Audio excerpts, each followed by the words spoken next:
come in me to do epoxy tings. First off, you gotta have epoxy. This is the only brand I ever buy. They also sell this cool little drill mixing bit, and then you can buy these little bucket cup things as well. And then make sure you have a heat gun. If you don't know what a heat gun is, it'll say heat gun on it. And then have one of these guys, because there's levels to this shit. First off, I got a tray I glued some seashells and shark teeth to. Then I got this concert confetti I'm gonna use on this other tray here. Here's a mold for a little photo cube I'm going to make as well. I tape plastic to the bottom of these in case there's any leakage. Now it's time to pour and mix, so I need my bucket cup, and I'm going to start with 8 ounces of resin.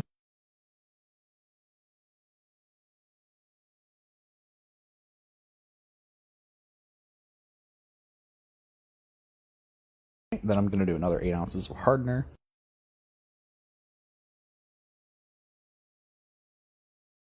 Now drill, baby, drill. Mix for a couple minutes, switching directions. Once we're done, I put the mixing bit in a bag just to keep the area clean. Here you'll see the mixture. It's kind of cloudy, but that's only temporary. Got a lot of bubbles here, but I'm not going to worry about those just yet. Now I'm going to start with my base layers, starting with my photo mold. Clean and clear. Now the confetti tray gets the base. Move the epoxy around to ensure everything gets covered evenly, and pop any bubbles. Good there. Griff break. Now that my base layers are poured, I'm going to put my photo in the photo frame. If a photo frame is something you're interested in making, I would follow a professional's guidance because I'm just going with the flow here. Cool camera flip. Now the back layer of the photo.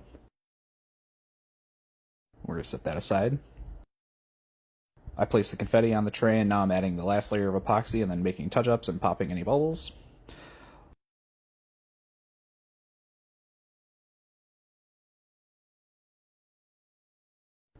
Last, we're going to start the shell tray by adding sand from the beach I got these shells from. I wasn't sure how sand would work with epoxy, so I didn't use a whole lot. Move that around evenly. Now I pour the last of my first batch of epoxy, but now I gotta make more.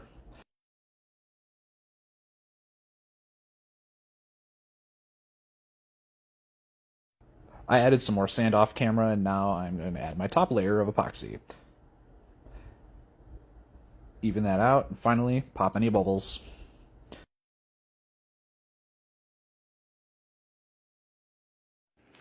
Lastly, I cover it up with what I can to keep any dust or dog hair out of it, and gotta let it sit for a few days, so follow me for part 2 and see what happens.